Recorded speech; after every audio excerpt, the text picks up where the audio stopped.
Okay, I think this is long overdue. I've talked a lot about fitness dailies, and it's only really in snippets, in real form, and on Instagram and shorts on YouTube, segmented. I want a full explanation, so I'm just gonna try to go off the top of my head. What are the fitness dailies? So fitness dailies, first and foremost, are small daily exercises that don't take much time, that you do every day no matter what, for a set period of time. I say small because they're on average between 5 and 10 minutes. And the idea is that even 5 or 10 minutes can be transformative over time. When you say invest 10 minutes in cooking your core every day for 90 days, which is the length of one season of fitness dailies. Some examples I like to use are 5-minute daily arm curls, which is the task of simply picking up a set of dumbbells and just refusing to put them down until you have 100 curls in on each arm. And 10-minute daily leg raises, which is the task of 10 quick sets of leg raises in 10 minutes. So one set every minute, each set 30 seconds on, 30 seconds off, working up to 40 seconds on, 20 seconds off with your legs fully extended,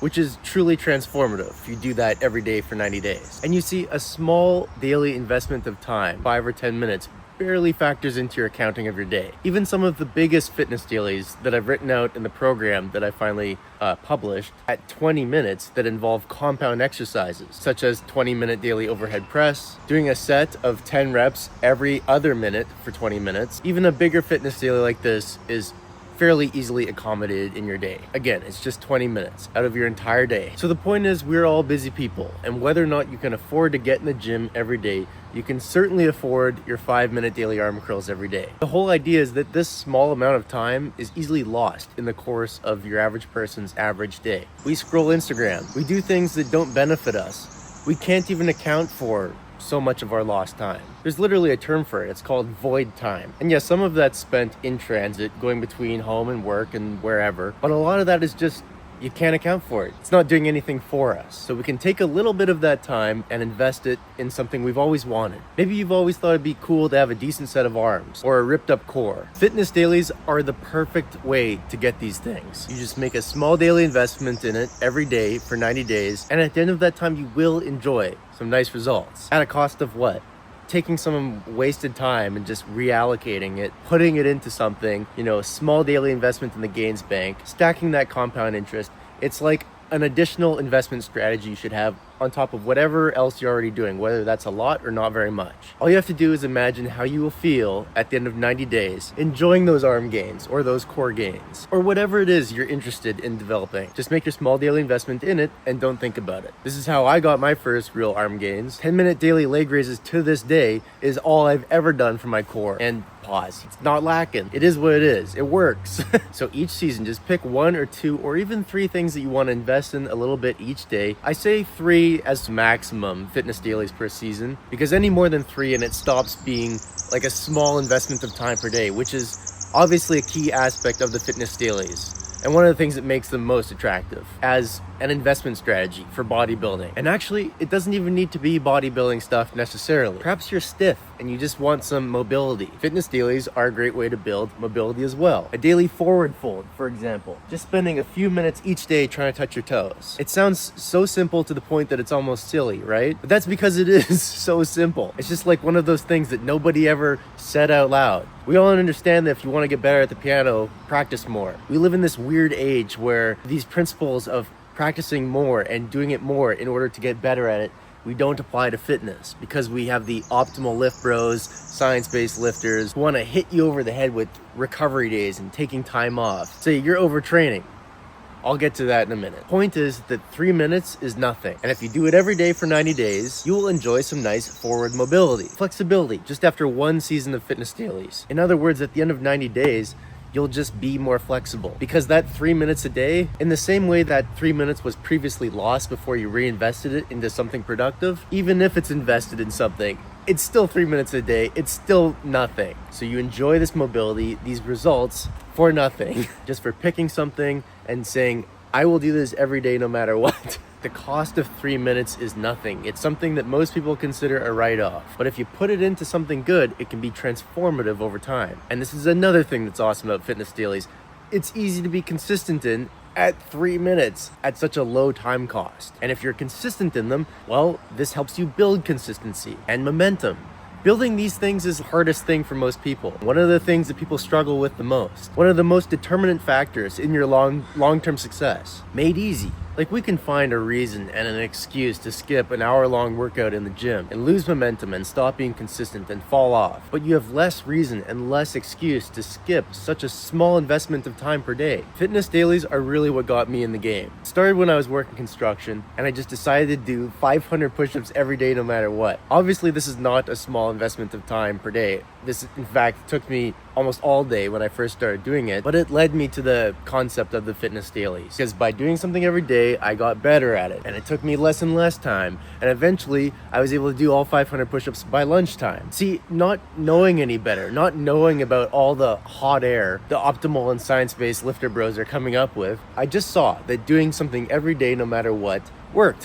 When I quit drinking and started working out every day, I knew nothing about lifting or bodybuilding. My ignorance was my bliss. Yes, doing the same thing every day is something no science-based lifter bro would ever recommend, but it worked for me. And so after I got some results doing push-ups every day, I was like, I wonder if I can condense this. And I did my first real fitness daily, which was 5-minute daily arm curls. I took the concept of doing something every day no matter what and wondered, what if I just wail on my arms every day before work? Just pick up a set of dumbbells and just refuse to put them down until I have 100 curls on each arm, as I said. A task that took me on average 5 minutes, which is why I later named it 5-minute daily arm curls. The first real official fitness daily. Next scene, my first real arm gains. After doing this for a few months, I was filling out my t-shirt sleeves, and I built some nice positive reinforcement. I'd gotten used to the great feeling of leaving the house with a pump every morning, which is better than the best cup of coffee. Endorphins greater than caffeine first thing in the morning. But most importantly, from doing this, I got some results, which is so unbelievably important in the beginning. Quick and dirty results are important in the beginning because you need some motivation to continue. And this was excellent motivation. And I next applied this concept of fitness dailies to my core. The second fitness daily I ever did was 10-minute daily leg raises. You see why I like to use those two as examples. I did my first season of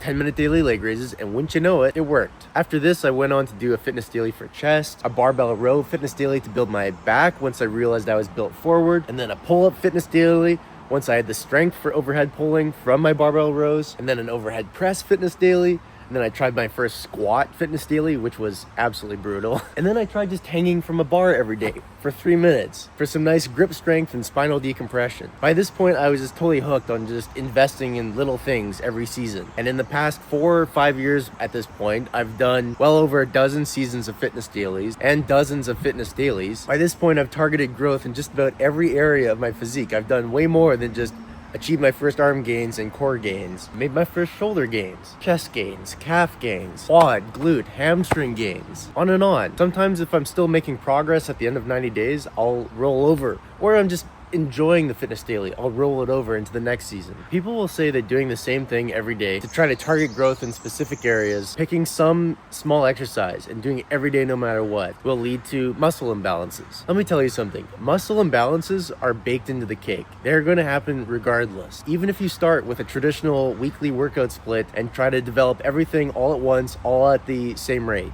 it's not going to happen. Yes, fitness dailies can create muscle imbalances, but they give you the means to fix muscle imbalances.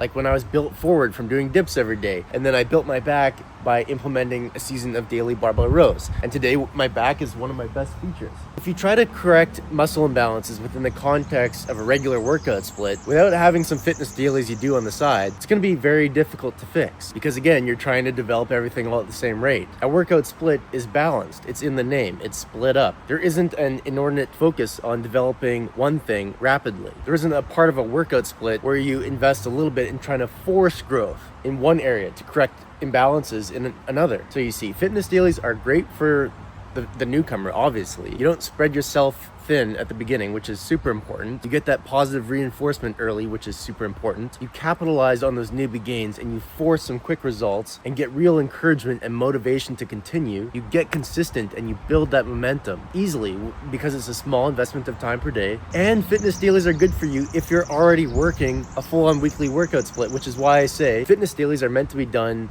in addition to what you're already doing, whether that's a lot or not very much. Because someone who's already working a full-on weekly workout split can use fitness dailies to pick up the slack in areas that split is lacking. And I'll wrap this up by saying, don't believe the hype. The progress you seek is on the other side of more work. more consistency. Even if you buy into the massive and inordinate focus in the current world of online fitness on rest and recovery and taking adequate days off and making sure you're not overtraining, like this is really most people's problem. What we're talking about here with Fitness Dailies is, again, workouts that are on average between 5 and 10 minutes. You don't need more than 24 hours to recover from a 5-minute arm workout, despite what anyone says. And if you really don't believe that, consider this. While we are talking about increasing the frequency with Fitness Dailies, we're also talking about decreasing the duration of the exercise. One goes up and one goes down. So in the aggregate, recovery, total time spent in recovery, rest, remains constant, the same. Hardly less if you double up. If you do your daily arm curls on top of an existing arm day, it's not the end of the world. It's simply an extra 5 minutes. Just by refusing to put your dumbbells down until you have 100 curls in on each arm at the end of your workout, which by the way is a great finisher for an arm day, and 10-minute daily leg raises, my other favorite example. A fantastic warm-up for literally every day in the gym. It's how I start every one of mine for many seasons now. So I hope you try it. You don't need to do a lot. Just try the method of investing a little bit in something every day for 90 days. Pick one thing you've always thought would be cool to have and work on it a little bit every day. Consider it taking some of that wasted time and putting it into something and not thinking about it. Just putting that time away. I'm gonna do it every day, no matter what. I'm not gonna think about it, just gonna get it done so that you can enjoy some nice results. This is hedging your bets, your investment strategy for cultivating the physique you want. Whether or not you're successful in developing everything all at the same rate, you're super successful with a full-on weekly workout split, you can absolutely be successful with daily arm curls or 10-minute daily leg raises. 90 days is not forever. You can do one big set of calf raises till failure every day for 90 days. You may find, as I did, investing a little bit in developing specific aspects of your physique every day changes everything.